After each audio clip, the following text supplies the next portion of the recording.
Hello and welcome to your go-to Detroit Pistons podcast, the Pistons Pulse, co-hosted by me, Bryce Simon of Motor City Hoops, a former D1 hooper and current teacher, husband, and father of 3 amazing kids. And I'm Omari Sankofa, the second Pistons beat writer for the Detroit Free Press.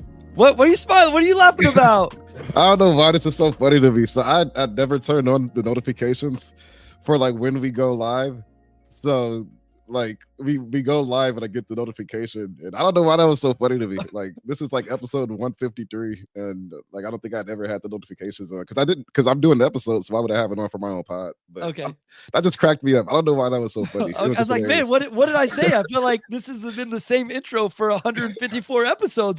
I didn't change. Did I mess it up? What's going on here? So you messed up my flow here. Wes, thank you to Wes. We're always joined by him, our producer, and you need to make sure you check him and Blake Silverman out over on the Pin Down on the Detroit Bad Boys YouTube channel. Make sure you're reading all of Omari's work over on the Free Press. As Bump says, nice piece on Jerome Allen. I know, Omari, that got a lot of traction. A lot of people, really, really good article there. Appreciate on Jerome Allen. If you want to follow this Motor City Hoop Substack, you could subscribe to that. I have an analysis and notes after every single game. I will start doing notes on players when Detroit adds any, which it seems like they may, which is why we're recording when we are. So yes, YouTube user reached out to me on the Substack, and I was so excited. I don't know that I've ever been more excited to meet somebody through the social media realm than YouTube user, because he's been a part of the pods. And then I found out this person's real name and got to interact a little bit, but said, Omari going to break a very exciting minimum signing live. So yes, guys, we were going to record this morning. We talked, we decided like, hey, Detroit has to do something unless they want to throw away $20 million, has to do something by the end of the day on Sunday, whether that's a minimum signing, whether it's something big, we don't know. We're not anticipating here. Like we don't have insider information, or if Omari does, he's not telling us, but if something happens, of course we will talk about it. But that's why we pushed it back. So Bullvine says, longtime listener, excited to watch this one live. Thank you for joining us.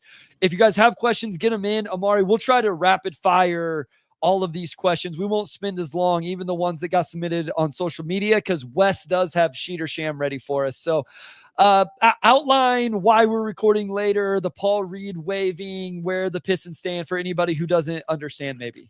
Yeah, so the Pistons waived Paul Reed yesterday. I believe he had $7.7 million in salary on the books, and that dropped them below the NBA salary floor, which is it's like 126, like 128, like it's around there. I don't have the number in front of me, but long story short, they have to the end of today to get back above the salary floor, which they could just do with a minimum deal, obviously, or else there's just this more complicated system of, profit sharing where it's long CBA stuff. Long story short, they have to do something today to fix that. So it could be a small move. It could be a more moderate move. We'll just see what happens. We still have a few hours here, so.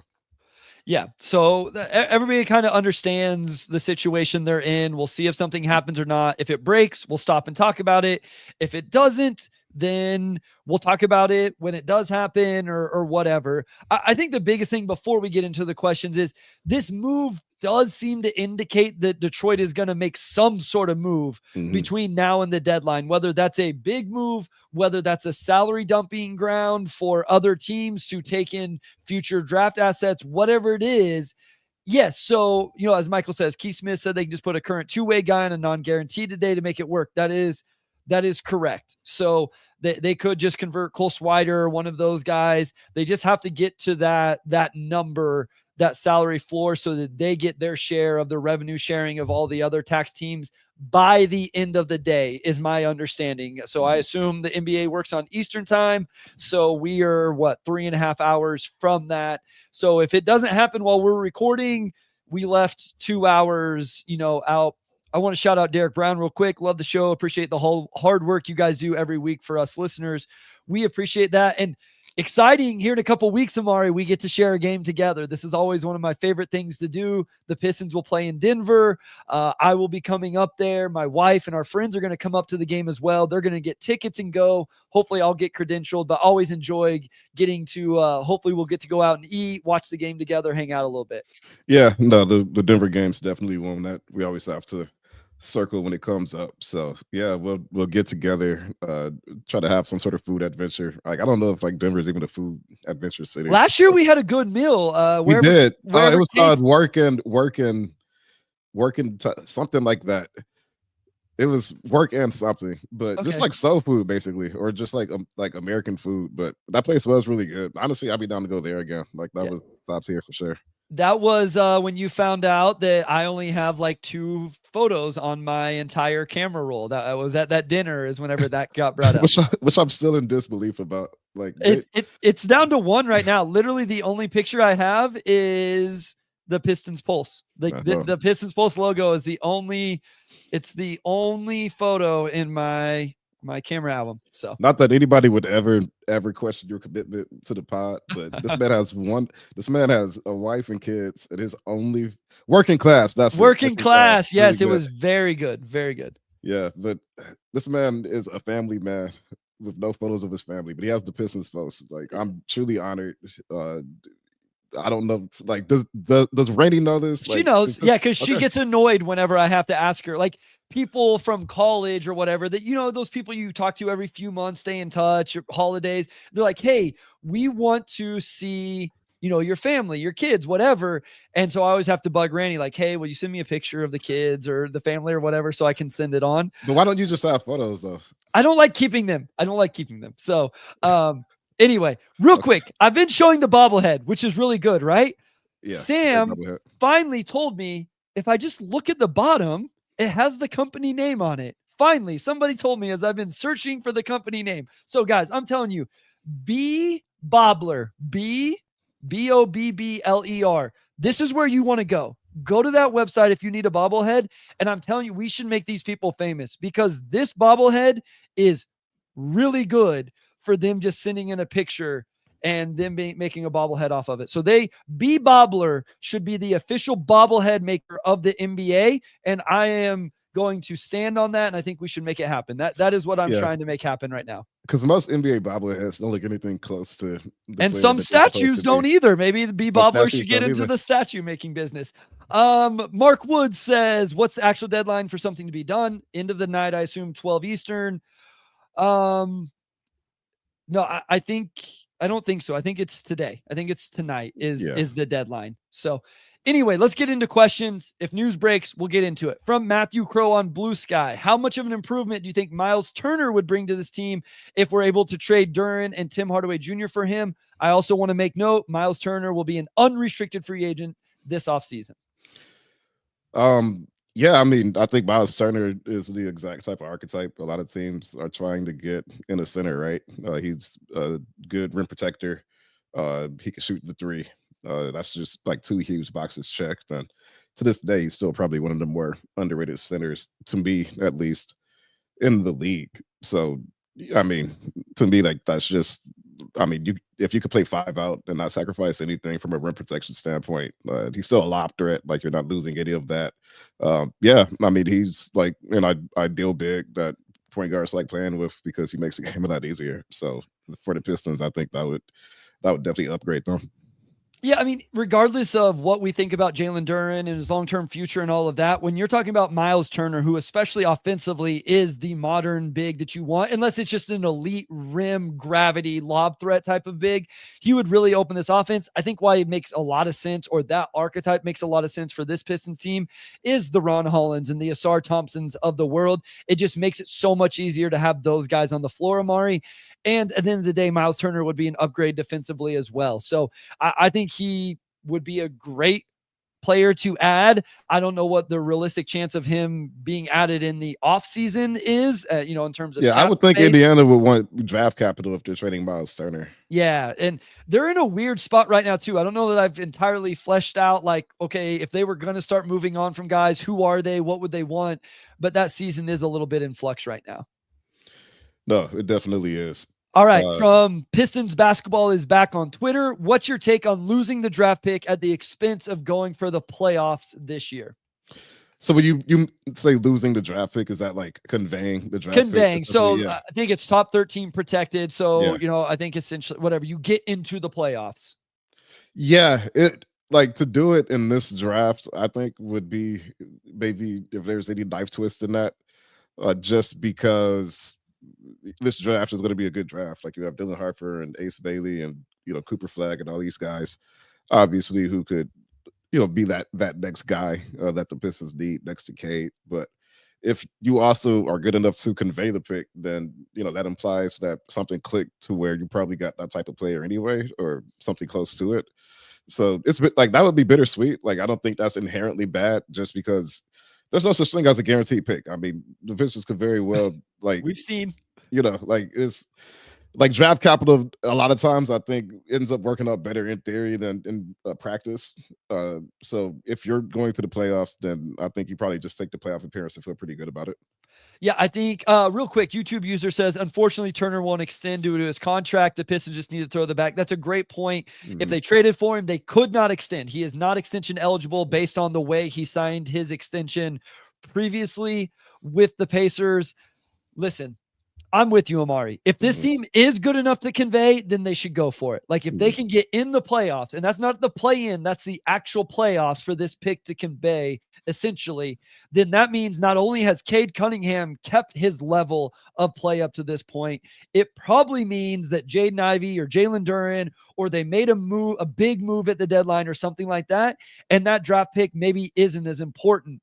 But I don't foresee that happening. I think this team has made strides even at 10 and 16. They're obviously on a much higher win total trend than what we saw last year. I don't think this is going to end up being an issue. If it is, it's most likely a good issue because it comes from younger players that, are playing really well. And maybe a SAR all of a sudden, really gets into it and starts playing well. Ron figures it out, whatever. So I think it's going to end up taking care of itself, Omari.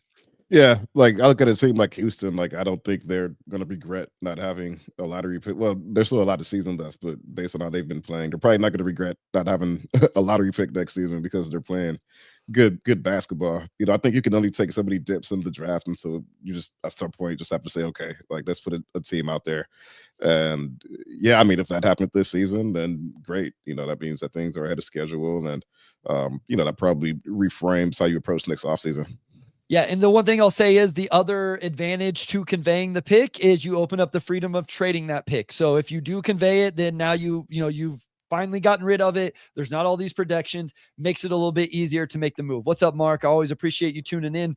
From Facebook, basketball fan says, so are they at the floor or not? Yes, or no, they are not at the floor. They have to make a move. And I highly doubt that move is not made where they miss out on the dispersion of money from the teams that are in the luxury tax. Pels and Pistons love and Warriors hate. That's a very interesting name. What do you think of a starting lineup? So Amari, Cade, Beasley, Asar, Harris, and Stu starting lineup. And then he or she wants to bring Ivy, Hardaway Jr., Fontecchio, Holland, and Duran off the bench. So, I mean, my thing is like, where are you at, I guess, in terms of shaking up the starting lineup at this point? So it would be Cade, Beasley, Tobias, Asar, and Stu Yeah. starting. Yep. Um, I mean, on paper, I think that works fine. I mean, we've seen that lineup, but I would say, yeah, I've talked a lot about Asar pairing him with floor spacing big. I think Isaiah Stewart's been a really great defender for this team, so obviously putting him in the starting lineup, I think would have some immediate payoff for them. Malik Beasley's been on a heater all season. So in some ways, I don't want to say that like front loads your starting lineup, but I do think that just having a guy like Jaden Ivey coming off the bench could give that second unit maybe a bit more pop. With him coming into the game fresh rather than him just staying on the floor when Kate initially comes out, or vice versa. So I mean, like I could get behind it. Like I think that would work. I think defensively, like at the 4 and the 5, like you're really strong. K can hold his own. Like to me, that works. That that works. I don't know if you need to shake up the starting lineup to that extent, but I think that would absolutely work, and you will be able to have the spacing you need to operate. I mean, I'll continue to say I don't want Stu in the starting lineup. I don't think the fan base actually wants Stu in the starting lineup. I think people who continue to put Stu in the starting line, listen, you fan how you want. I don't want to tell you. I think in general, people just don't want Duren. Like they don't think Duren has deserved to be a starter, and they want to see that change and him be held accountable or whatever, which I understand. I just think that we put Stu back in the starting lineup, and it goes back to he's not a starting level player, and people don't appreciate him the way they are right now. I like having guys in the roles I think where they can be successful. I think Stu is in that role right now. I'm having more patience with Duren, not because I think he's playing well, but because I think it's like, hey, let's figure it out. Like either figure it out and get better or don't. But he was a lottery pick. Like you have to figure this out. You do. You have to have all of the data on Jalen Duren. Like I was even more okay with starting Paul Reed and just setting Duren at a certain point. Obviously, that can't happen now, but maybe some other center eventually gets moved to the team. I don't think Stu as the starting center is the answer, but listen, I want this to play out with Jalen Duren. I said, I'm Omari. I've realized I'm more okay with this team only winning 28 or 30 games than a lot of fans are. I thought the two most important things were find out who Jaden Ivey is, find out who Jalen Duren is. I want to see it. Like I would continue to start him and say, figure it out. Let's see if you can respond. Some people may be done with that, and I get it. I'm still going to see that and let it play out.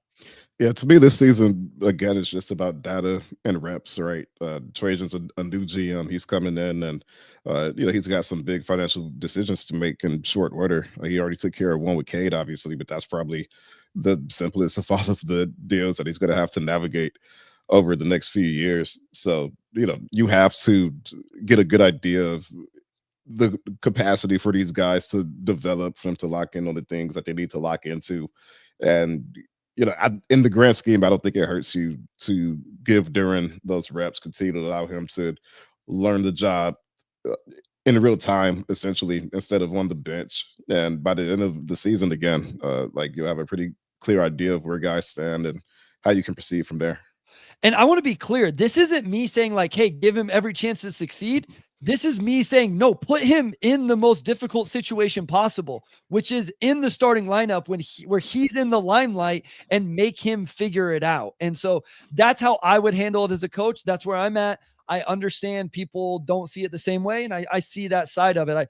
I continue to see people say he hasn't earned it. I don't know necessarily what that means, but that's how I would handle Jalen Duren right now. Is I would want to just keep him in the starting lineup and say, hey, you're either going to figure this out, you're either going to swim, or you're not, and you're going to sink. And then at the end of the year, we absolutely know that. I'm not as worried about that costing us games or not.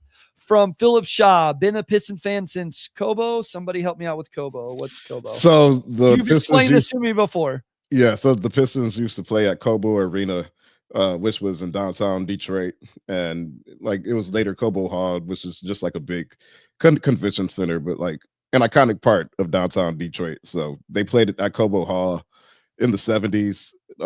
They kind of bounced around. I know that they were in Pontiac a little bit, I think, at some point.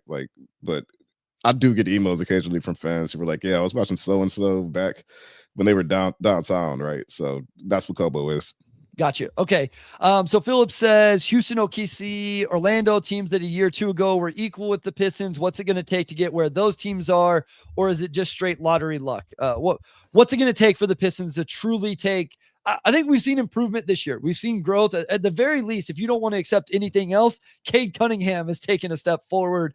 What's the next step now?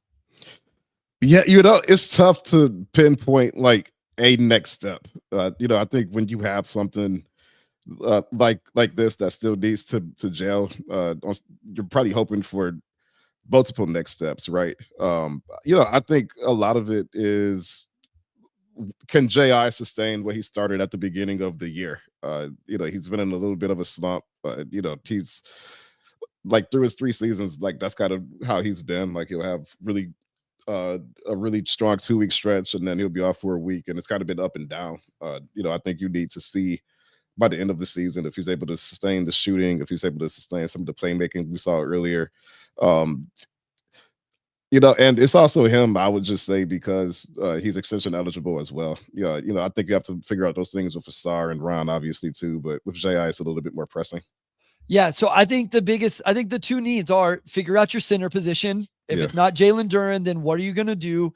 And then I think they have to find a they have to find a big time scoring option. Cade has proven that he can be the number one engine of an offense, but I think you have to get him a real scorer.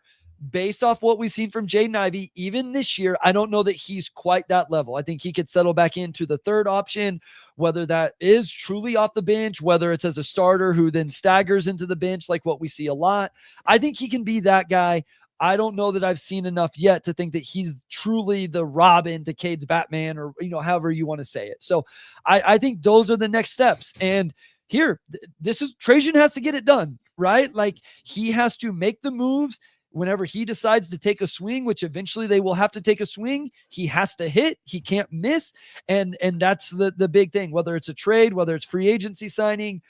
I don't know that it's going to happen in the draft. I don't know that they're going to get quite the high enough picks to get either Cooper Flagg or Ace Bailey or somebody like that. So it may end up being a trade, and he has to trade away the right young guys, the right picks, and he's got to bring in the correct right player. So, all right. Oh, go ahead. No, I was just gonna say we need to wrap up segment one, but when we come back with segment two, I'll just come in with our next question, and we'll continue our mailbag. All right, we're back with segment two. We have a question here from UUBH. On Blue Sky? On Blue Sky. But I'm on Blue Sky, by the way. If you're on there, follow me at Omari Sankofa. Bryce is at Motor City Hoops. It's got good momentum on there. So we're active on Twitter and active on Blue Sky. So follow us on both. Should Sasser fill the Beasley hole if he gets shipped at the deadline or leaves in free agency? So that's interesting, right? Because I think Beasley's been on the level of shooting that no one else on this team has really hit, right? But with Sass, if he could develop into that level of shooter, then I think that's probably a huge boost for this team. And I do think he has the capability to be a 40% shooter. Listen, that's the role I want him to be. If you subscribe to the Motor City Hoops Substack, you've read it in my notes over and over. The games where Sasser comes in, takes catch and shoot threes, and then is a pest defensively are the games where I think that he is in his best role. I think that's what I don't believe in Marcus Sasser as a primary on-ball guy. I don't think that's who he is. And so I don't want to see him in that role. I think he needs to play off the ball of a jumbo initiator, i.e. Cade. I think he could even play with JI because JI is big enough, especially in a second unit, and be willing to take catch and shoot threes. The issue with that is it doesn't seem like that's how Sasser wants to play. And I've said it a lot, Omari. It's not that easy to just change a player's mentality. Even a quote-unquote young player, a 21-year-old has been playing basketball for almost 10 years, like competitive basketball for a lot of these kids, guys, adults now, and they've probably played a certain way and programmed their minds a certain way. It's not that easy. No, Marcus Sasser should not start. But it's not that easy to take a Marcus Sasser who looks like he wants to play on the ball and create for himself that way and say, hey, go play off the ball and just take catch and shoot. So I don't know if he can do it, but ultimately my rule for him is make catch and shoot shots, attack a closeout, shoot that floater every once in a while, and then be a pest defensively for 18 minutes. Yeah, I mean, he's shooting 39% now. It's just not very high volume, obviously. So that's the key for him if he can knock down within that percentage at Beasley volume, because Beasley is just getting them up at, franchise historic rates. So I like Sasser. I think he plays off of Cade really well, and we've seen him get hot as a shooter in swing games with his shooting. So if he could do that in an expanded role, then I don't think that replaces Beasley, but I think it at least makes you feel a little bit better just knowing that you have someone who can give you some of that. All right. So the next question is from Derek Brown. Says, do you think Trajan's long-term plan is to have Cade at the 1, Asar at the 2, Holland at the 3, have everybody over 6'7"? If so, do you think that lineup could work? I don't know. You can speak to the first part of it, but For the second part, do I think that lineup could work? Not until they become better shooters. So, like, I think that lineup's really intriguing because defensively it would be so much fun. Like, that trio could be good enough defensively. You almost could even survive without a really good center big man rim protector. Here's some news. Let's go. Yeah, the Detroit Pistons have signed Javonte McCoy to a contract. Javonte McCoy. Okay. So yeah, I'm gonna follow up on some stuff, but I would assume that his salary is gonna take care of the issue. Okay, so of all the names we talked about today, Javonte McCoy is not Dennis Jenkins, Cole Swider, Alondis Williams, one of the 3 guys on 2-way contracts for the Pistons. Guys, we cannot judge Trajan Langdon over this. Please stop. Guys, if you spam the chat with Trajan takes over this, like, please don't. Just please don't. It's let the situation play out. This is my pitch. And I kind of tweeted about this. No, Kyle, stop. You do not mean to do this. the fire truck is out at Omari's. Yeah. And, listen, let's let it play out. Let's see what happens. We have no idea what the next move is. Wait and see what happens. Wait and see if he makes a big move. Wait and see. Yes, this is all this is to make $20 million for today. And listen, you know what? Like, I don't know how all of this works, but maybe Swider wanted to say, because like Javonte McCoy probably gets cut as soon as they make the trade. So like, I don't know how exactly the money aspect works, but maybe staying on the 2-way, he ends up making more money. So, yes, we knew today was not going to be the big move. We didn't know that. We assumed. Let's just wait and see what the actual move is. Okay. Omari's having to do some work. This was my one worry about this. Derek Brown, back to your question. I don't think we need to like Wes, do we need to break down Javonte McCoy? I don't have anything to break down. So yeah, I don't have any Javonte McCoy. He's already 26 years old, played at Boston University, played in a few summer leagues, including with Detroit this last year, where he shot 14% from 3. Yeah, like there's not a whole lot of Javonte McCoy stuff here. Yeah. I guess I have more thoughts on them next week when we record, probably. Yeah. So Steven Sugg says, I think we're all reacting like this is the trade deadline. Like we have 2 months. We have 2 months, almost a little less. So yeah. The Paul Reed thing is interesting. I will say the way like Vicini explained it to me is they are saving a little bit of cap space still by making this move now compared to waiting till January 10th. Whatever it is per day, you can figure that whatever the proration is there, they are saving. What is it, Wes? Probably $1 million or something like that for a month. If it's a $7 million contract on roughly 6 months of a season. No, I'm saying if they cut him January 10th as opposed to cutting him yesterday, Kyle. But anyway, there was. Yeah. Okay. We can't do the Paul Reed thing. So next question. This one, perfect timing here. This was from a non-Pistons fan. It said, as one of the poorest 3-point shooting teams, why do you all hoist just as many good shooting teams? Possession and good shots aren't always 3. The only reason I put this one in here is just to look where this team was in terms of 3-point percentage, Omari, and get your thoughts. So they're 16th, actually, not one of the poorest teams in 3. I assume this was somebody that just watched the Celtics game. They're 16th in 3-point percentage and 16th in 3-point attempt rate. Like, yeah. I honestly feel like this team has been where I assumed they were going to be in terms of 3-point stuff. Yeah, they had some guys start off a little cold, right? Like Tobias start the year a little cold, and Tech start the year a little cold. But both of those guys have trended up, and yeah, I was actually just looking at their shooting numbers the other week, and that they've been fine. They've been fine shooting the ball. but I think they still have room for improvement on that end too. Cade, I mean, he's been, I think, getting a lot more threes up. Like they're making adjustments in real time. So I think some guys who have not shot it well are going to shoot it better and better. So one last thing here. I will address this. You cut a serviceable big with 20-year-old out, fouls out every game as your starter, then brought in who? One, Dern is back, it sounds like. Two, we don't know who they brought in.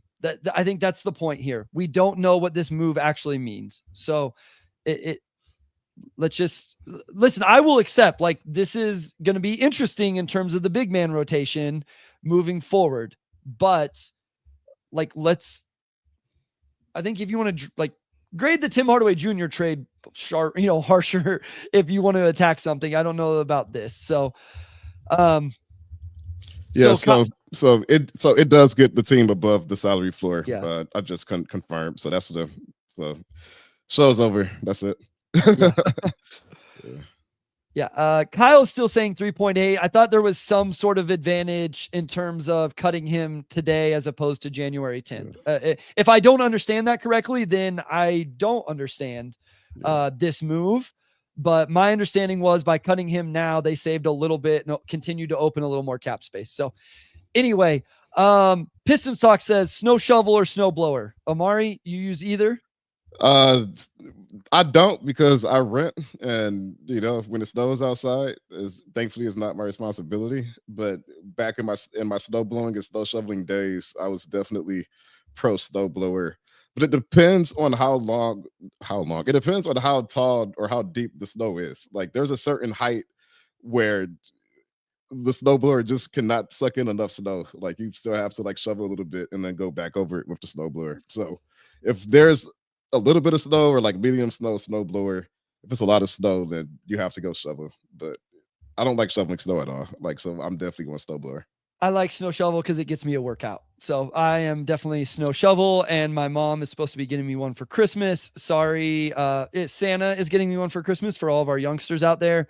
Jamara Hudson, regardless of how this season ends, should the Pistons pursue a major trade to take a significant step forward and become a real threat, or should they focus on adding smaller pieces to gradually improve the roster?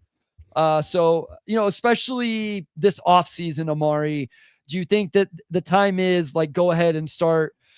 I think in general, is it continued smaller moves, or has Cade showed enough? Has it been enough time to go ahead and try to make a big move?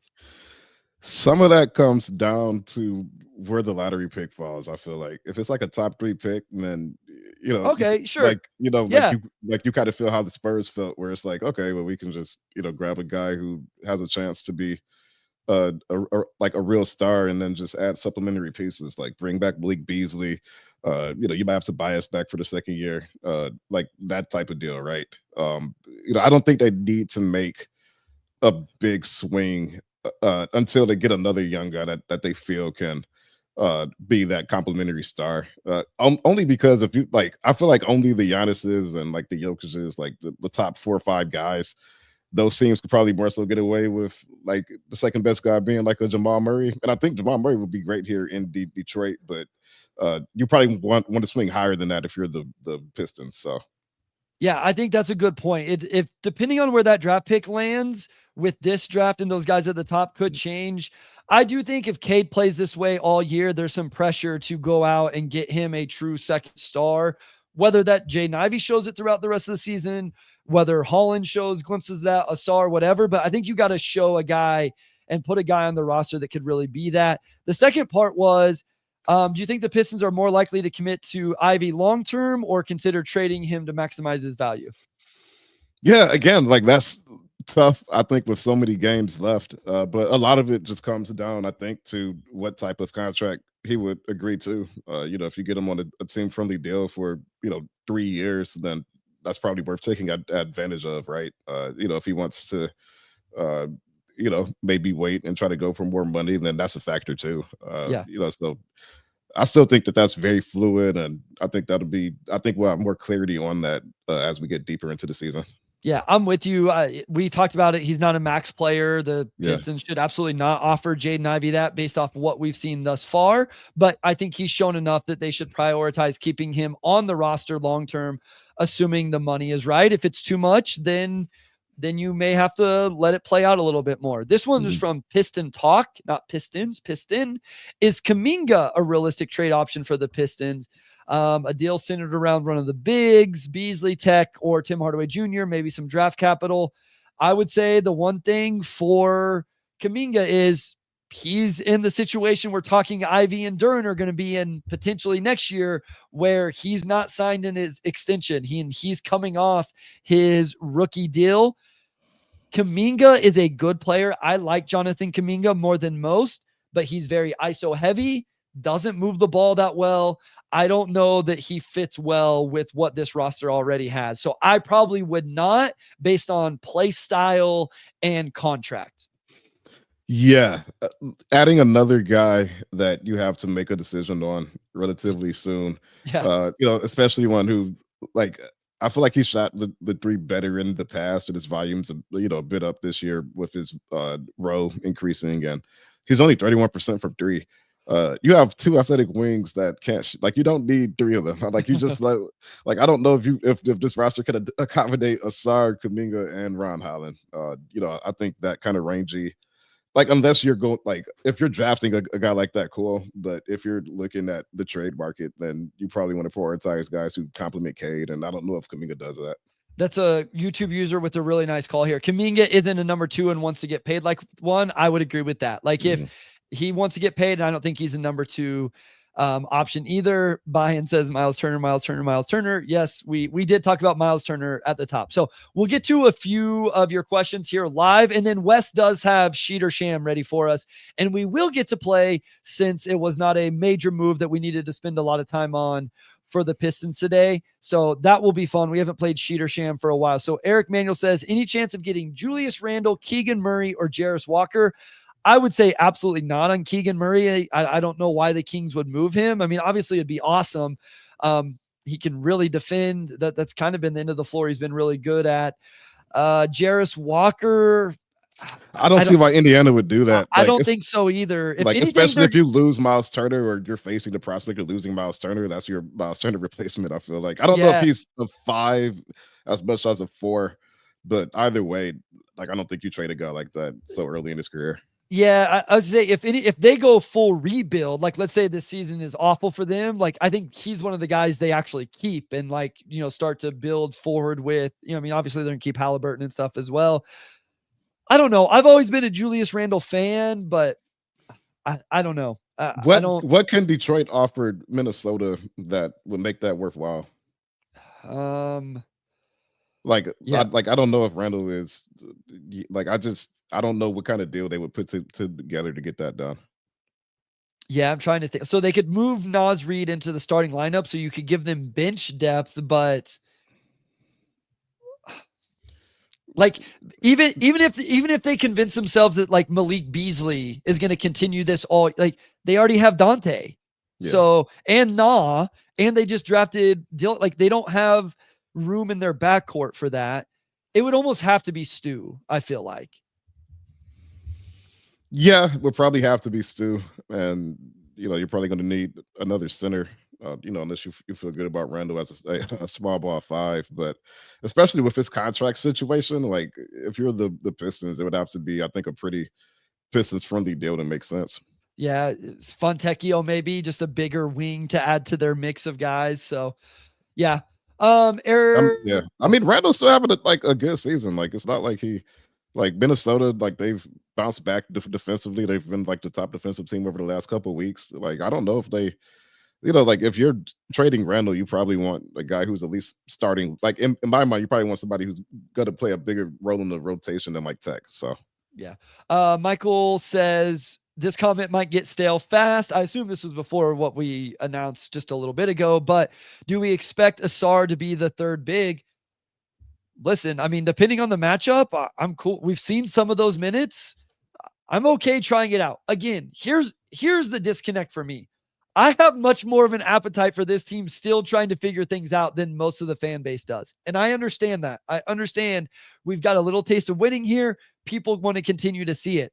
I'm cool with some Asar at the 5 minutes just to see what it looks like. Not against the Nuggets, against Jokic, but when Jokic is off the floor, if you want to try to get him there, Sure. I see people saying Bobby Klintman. I didn't see Bobby Klintman as a 5-man coming out of the NBL, but I mean, you can make the same argument about Asar. Bobby is actually taller, pretty skinny, but yeah, I mean, I am okay with some of those minutes of Asar there until they hash all of this stuff out. Yeah, I mean, why not? He can rebound. I think it kind of hides his lack of shooting. Like there's going to be some matchup, obviously, that he just gives up too much size. But I also think like him just getting downhill against fives could be really deadly. And yeah, I guess it comes down to your tolerance for potentially ugly basketball, or potentially unconventional to the point to where you wonder if it's worth trying basketball. But I like it. I think Asar can rebound. He can weak side block. He's got instincts. Why not, right? Who else is going to do it on this roster? Well, so here's my thing. So the Miami Heat, like what Kevin Love is your backup 5. Like, why can't there's some matchups where like Asar's not going to get bullied in the post with the backup 5-man. Now the rebounding is one, and I feel like we always put the rebounding on one person. I'm like, no, go gang rebound. Like if Asar and Ron Holland are on the floor together, and a few like go be athletic and Ivy, go be athletic and gang rebounding and get the rebound. So last one real quick here. Steven Suggs essentially asked, what would you re-sign Malik Beasley for? I actually asked Keith the other day. I wanted the Pistons to use their cap space in the way the Pacers did for Turner, but that's not actually legal. You can't do it on a 1-year contract, which I assumed was the case. I would love to keep Beasley around. I don't know what his market will be this offseason. We saw teams be real, uneasy using their MLE, and at least not all of it, especially now they can essentially be used as a trade exception, which is another talking point with why the Pistons needed the cap space they have to be that third team in some of these trades. I wouldn't mind signing Beasley to a multi-year deal, though, at the right number. Yep. I was going to say, if you could do like 340, like I feel like that would be too friendly in favor of the Pistons. Like I don't know if 13 a year now is like really good role player money, like for a guy who's shooting 41% from 3 on his volume. So are you looking at like 15, 16 a year, like high end? I don't know that he'll get that. Like I don't know, like to me, like 340, like maybe even 345, right? If you're in that range, but that gets you at 15 essentially. Depending on the market, the Pistons may just pay extra to, make sure he is retained. But he's been a really deadly shooter. I think he's really opened things up for this team, opened things up for Cade. I'll be curious to see, like with this new CBA, like I don't know how they use the new CBA along with the NBA's inflation with the new TV deal will counter each other. So yeah, I'm very curious to see what that looks like next summer. So like one that popped up as I was like just going through average annual value was Isaiah Joe. Isaiah Joe signed a 4 for $48 last year with the Thunder. So that's 12 a year. 12 a year, descending contract. So it's actually at 13 this year. And then there's a club option on the 4th year at 11.3. That's a really good contract. So I think that's more like I would be willing to give Beasley more years than necessarily wanting to go into like the 13, 14, 15 a year. Because he's been quite bad on defense at times, a lot of times this year. I think the floor spacing is very valuable. But at 28, I would assume he has 3 or 4 more years of good shooting. So I wouldn't mind going a little bit longer if I can. Yeah, you can't extend a player on a 1-year deal. So I think I would be a little bit more willing to do that. If 3 or 4 years, but I would like to keep that number a little lower, somewhere in the Isaiah Joe realm. So, all right, we got to go to break so we can get back with Wes and we can play Sheet or Sham, everybody's favorite game. All right, we are back with segment 3, and we haven't done Sheet or Sham in a while, so this should be fun. We're going to bring in Wes. Wes, how are you? I'm doing well. I figure since it's been so long, we should probably do the recap of one, how the game works for all the listeners, but then two, where things stand between you guys, because I do still have the standings and it is close. Okay. Bryce, you've got 5 wins. Omari, you've got 6. Okay. So technically we could get a tie here after this one.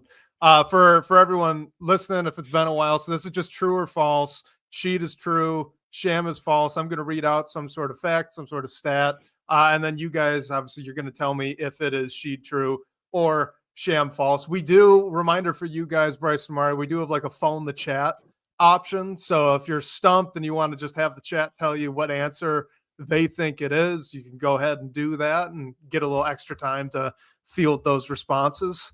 But other than that, yeah, that's I think we're ready to roll.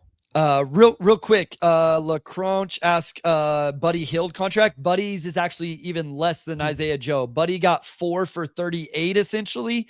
It is ascending and is a player option on the 4th year. Buddy's also much older, but you're looking in the realm of 8 to 12 mil for those guys. So sorry, Wes, just real quick there. No, all good. All right, so I'll ask the first one here. Omari, since you got the lead, I'll throw it to you first, and then we'll go to Bryce. But Sheed or sham, Ron Holland is top 10 among rookies this year for both total points and total free throw attempts. Top 10 for both. I'm gonna say Sheed. I'm gonna say sham, that he's there for free throw attempts but not points. Well, you're getting specific. I like it. It is Sheed. He is for both. Okay. It's narrow. So for free throw attempts, he's 10th. He is 9th for points. Okay. Just some other for the totals. He's kind of right in that range for most everything. 12th in steals, 12th in rebounds, 22nd in assists. On the negative side, 10th for turnovers. Yeah. I thought it would probably be like on the cusp, but just this rookie class, like a lot of guys have just not really gotten the opportunities, or they're not guys who really get to the line. And Ron, I think has gotten to the line at a good rate for his size. So, and unfortunately, probably the front runner for Rookie of the Year is going to miss some time now. So yeah, awful. Yeah, for sure. All right, we'll go to the second one. We're going to get into some bigs. A couple questions here about the Pistons bigs. So Bryce, Sheed or sham, according to NBA.com, Jalen Duren has the 14th most turnovers by a center in the NBA. Sheed. That was the quick. 14th most. That is so specific that it does make me feel like it's a sheet. I was thinking maybe I'd get you to overthink. It is. He's got 45 total turnovers on the year. Yeah. Puts him in the range of Vucevic, Jaren Jackson Jr., Anthony Davis, Evan Mobley, Cat, Alperen Sengun, and Bam Adebayo. That's kind of in that plus or minus 10 range for turnovers on by centers. Nice. Yeah. Has been something that has been a talking point with JD. I wonder what the offensive fouls are this year compared to last year, because I feel like there was a stretch where it was better. I feel like it's been a little better this year, but I could be wrong. Yeah, I don't have that one in front of me. Would you be able to find that on like NBA.com has NBA.com? tracking. I don't know if that's the tracking stats. They have it somewhere though. I'll try to look that up probably when we get done. But all right, so sticking with the bigs, this one going to you first, Omari. Isaiah Stewart is among the top 10 centers for blocks. Ooh. Top 10. So now I'm in my mind. I'm going like total blocks. Yeah, not per game, blocks. Just total blocks. Total blocks. Yeah. Sham. Total blocks? Yep. I would also say sham. It is, but he's close. He's 11th. Really? Wow. I would not have guessed that. Wow. Good for Stu. Wow. So I wonder if he's played the least amount of minutes out of anybody in the top 10. Yeah, because I'm gonna say like Gobert's higher than them. I'm sure Jaren's higher than them. I'm sure. Vic, Turner, Walker, Vic, Kessler. Yeah, Turner, Kessler. Chet's been hurt. Yeah, Chet's not in the top. Yeah. So it looked Claxton like is probably up there. I would guess. Klingon's the one that actually stands out for not having very many minutes. Looking at Mhm. he has played in every game. That's true. His minutes, though, I mean, whenever you look at his minutes compared to some of these guys, he's played 571. Lopez is over 800. AD over 800. Giannis and Rudy over 800. Like he's right behind Giannis and Rudy and has played almost 250 less minutes. So interesting. Okay, good for Stu. You are getting dangerously close to jumping the gun on the next question, though, Bryce. Oh, so my bad. hopefully, I don't know if you're gonna get this one now, but Sheed or Sham, Jalen Duren has played more minutes this season than Isaiah Stewart. You're just looking at Stewart's minutes. Yeah, no, I was on NBA.com stats. So I was just Man, I feel like their minutes have got to be pretty close. say that again. Okay, so Jalen Duren has played more minutes than Isaiah Stewart. Yep. I'm gonna say Sham. I'm gonna go. I don't know what I'm gonna go. I'm gonna go Sheed. You can go Sheed. It is Sham. All right, so Stewart 572, Duren 550. Wow. The reason you're so close is on the total blocks. Duren's actually right behind Isaiah Stewart. He's sitting at 18th. So he's kind of right in that same range. I didn't scroll far enough. We are tied right now, by the way. I was trying to look up, NBA.com player screen fouls. See if it pulls it up. So, okay, who's up? It is tied right now. You guys both have 3 points. This next question is going to Omari. It's our last one, but I do have an extra bonus question if we need a tiebreaker, as always. So, Omari, you first. All right. Cade Cunningham plays fewer minutes per game than Trae Young and Damian Lillard. Sheed. You said less minutes? Yeah. Sheed. I will also say Sheed.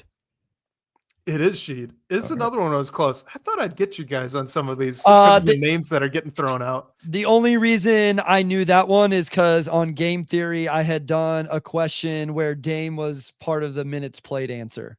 So I knew Dame was playing a ton of minutes. So I cheated on that one. All right, well, here's where they all stand. So Cade's I went off of vibes. 35.9. Just vibes. Yeah. That's all I had. Well, all right. So Cade's at 35.9, Trae 36, Dame 36.3. So like they are right there. Yeah, because I was gonna say I know Cade is not at 36. I didn't realize he was that close, but in my mind, I'm like, I know Trae and Dame are both at 36 or higher. And I didn't think Cade was like quite there, but he pretty much is there. Where does that rank in terms of the NBA as a whole? I was up there. I think it was top 15. I can't remember if it was higher than that, though, off the top of my head. Yeah, so looking here, maybe Dame's was actually in something else, and I just made that up. So Dame was 12th. Trae's right ahead of him. Yeah. Oh, yeah. It was Fox. So I got lucky there. I was actually thinking of De'Aaron Fox. De'Aaron Fox plays a ton of minutes. So. Well, that was just cool, I thought, because you guys have talked in the past about Cade needing to get the minutes up, right? If he's going to be that star, he's got to get up close to 36. And it seems like he's actually doing it. I mean, a lot of the things, he's at 36 minutes. He's at 38% from 3. He's over 9 assists per game. Over 7 rebounds. Yeah, a lot of I think that's been an underrated aspect of his improvement this year. He was really good. His rookie year rebounding? Yeah. Not and really then last year, I think he only averaged like 4. 4. Yeah. So, his rookie year, 5.5.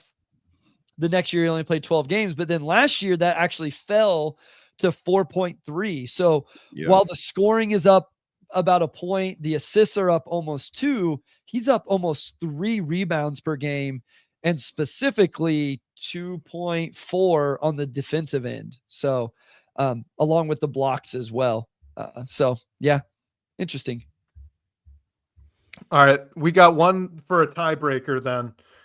Who wants it first? This is our bonus extra question. I'll let Omari do it. Let Omari do it. I'll take it. All right. So the Pistons have been in a lot of close games this season. Cheat or Sham, the Pistons are in the top 5 for the most clutch minutes, total clutch minutes as a team this season. So on NBA.com, clutch is minutes played in games where there's a score differential of 5 points or 5 points or fewer with 5 minutes or fewer left in the fourth quarter. Those are clutch minutes. So are the Pistons top 5? Sheed. I'm going Sheed. All right. I won't make you come up with another question, so I'll stick with Sham. Wait, it is Sham. Yes. So they're 8th. They've played 54 really tight minutes so far this year. Do you have it pulled up? I remember I looked early on in the year. Like I'm just curious what like their net rating is in those. Oh, it's atrocious. It's really bad. I was like, I believe it was a -15. I don't have it in front of me, but I believe it was that bad. Yeah. Where can I get to clutch? Where are we at? I'll have to look it up. So, yeah, it seems, I think I just looked at fourth quarter, maybe whenever I had done it. And that was even the being pretty bad too. Yeah. Net rating in the fourth quarter. Oh, it's actually gotten better. Oh, a lot better. They're actually 10th now. Really? Yeah. All right. Now I'm definitely interested. Team clutch stats. I love that the victory lap Bryce is taking for tying up our series of Sheed or Sham is just looking at more stats. I love it. Yeah, he's getting extra working for the next one. Negative 21.5. There it is. That's what I was remembering.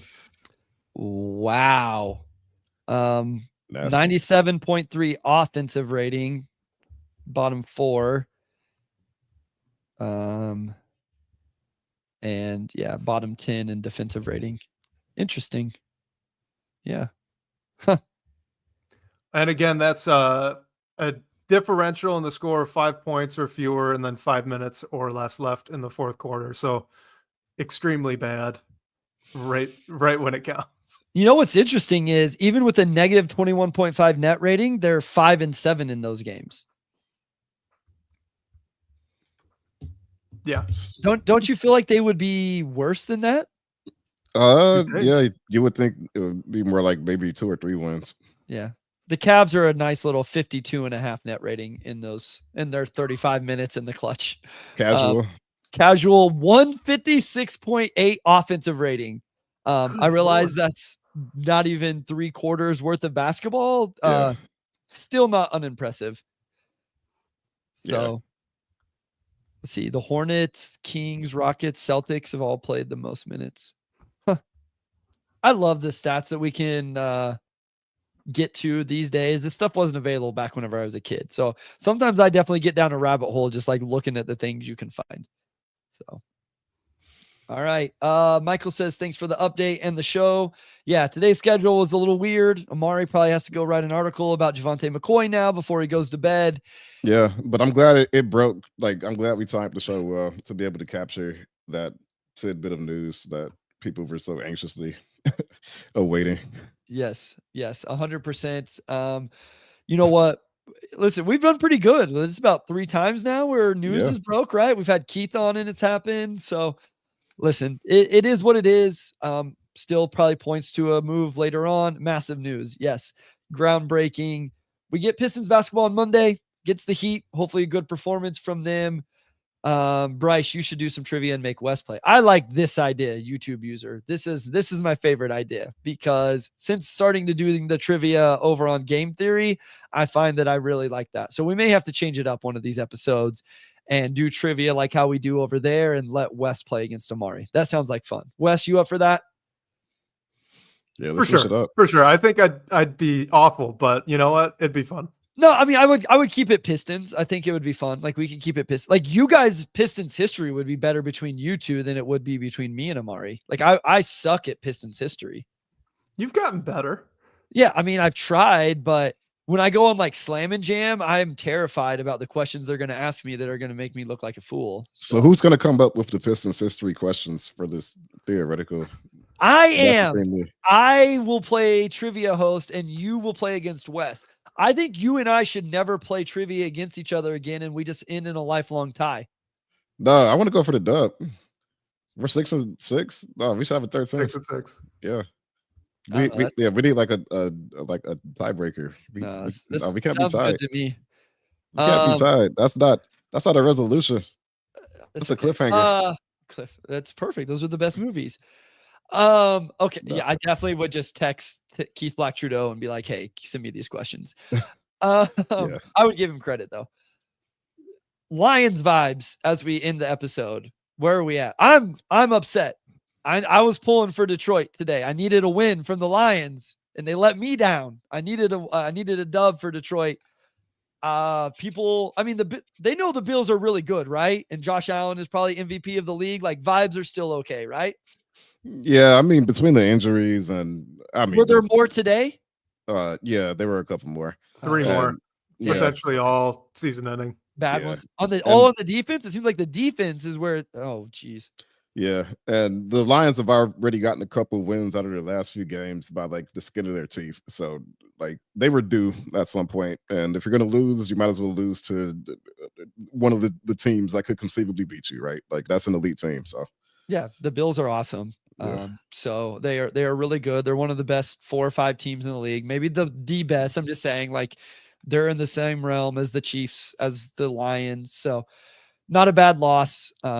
I don't know. What's the NFC standings look like? Like, are they still right there for the 1 seed in the NFC? Who's right on their heels? So Philly's tied with them, and they've got the tiebreaker right now with conference record. Okay, and then the division is tough, right? Is there any chance they lose? Vikings are 11-2. Okay. That's really it. Packers are 9-4. So okay. All right. So they got to figure some things out the last 3 weeks, but yeah. I was pulling for him today. I needed him to pull that one out so we can give Patrick Mahomes some time off with this foot ankle injury. But it is what it is. So, all right, we will be back sometime. We actually have to talk about that after the episode because Christmas break is coming up for some of us, and internet's not always best at in-laws. So we will figure that out. Otherwise, Wes, thank you for Sheet or Sham. Omari, take it away. Yeah, big thanks to everybody for joining us, and I'll close this out. Big thanks to our audio producer Robin Chan, our editor-in-chief Nicole Avery Nichols, and big shout out to Wes as always. And we'll talk to you all next week.